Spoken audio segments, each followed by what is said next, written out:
এখন তো দুর্নীতির টাকা নাই, এখন এই জন্য বড় গরু কিনতে পারতেছে না। আপনারা দেখলেন বাজারের অবস্থা, এখানে কিন্তু গরুর দাম মোটামুটি আমি বলবো রিজনেবল, কিন্তু একটু ভোক্তাদের দিকে একটু বেশি সুবিধা পাচ্ছে।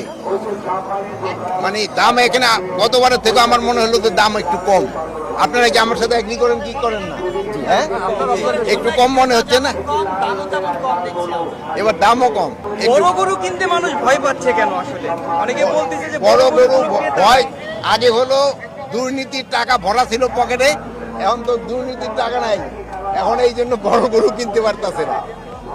যেহেতু তো দুর্নীতিবাজ যাদের কাছে টাকা ছিল, ব্ল্যাক মানি ছিল, তারা তো বড় বড় গরু কিনতো।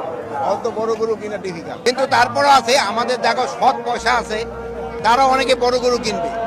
সৎ পয়সা এলা বহু লোক আছে, বড় বড় বিজনেসম্যান, তারা বড় গরু কিনবে সৎ পথে যারা আয় করছে। রাজধানীর যেসব হাটগুলোতে আছে সেগুলোর নিরাপত্তা কেমন দেখলেন আপনি?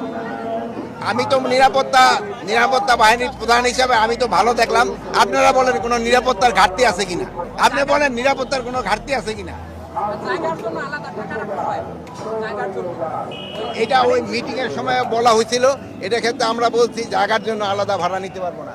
এই যে এবার হাসিল নিছে, এই যে এই ভাইয়েরা, এই যে যদি কেউ জানানো হয়েছে আইন শৃঙ্খলা বাহিনীকে, সাথে সাথে ব্যবস্থা নেওয়া হয়েছে। যদি এরপরে যদি ব্যবস্থা না নেয় তো ওনারা কিছু ব্যবস্থা নিব।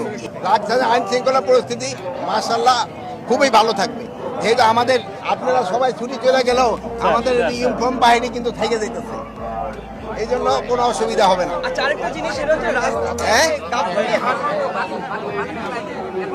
এই জায়গাটা একটু দামটা বেশি হচ্ছে। এই ব্যাপারে কোনো নির্দেশনা দিয়েছে? ঘরমুখো অতিরিক্ত যাত্রী যেহেতু এই দামটা কিছুক্ষণের ভিতরে কমে যাবে, আমরা কাজ করছি নিরলসভাবে। সার্বিক পরিস্থিতি কি বলবেন? সব মিলিয়ে গরুর কথা আমি বলবো যে আমাদের পর্যাপ্ত গরু আছে, যারা গরু কিনবে তাদের কোনো অসুবিধা আইন হবে না। শৃঙ্খলা নিয়ে সার্বিক কি বলবেন? আইন শৃঙ্খলা পরিস্থিতি আমি বলবো মাশাআল্লাহ খুব ভালো আছে। এটা যেন কন্টিনিউ করে, এই জন্য আপনাদের সবাই সহযোগিতা দরকার। Thank you. আপনারা আমাদের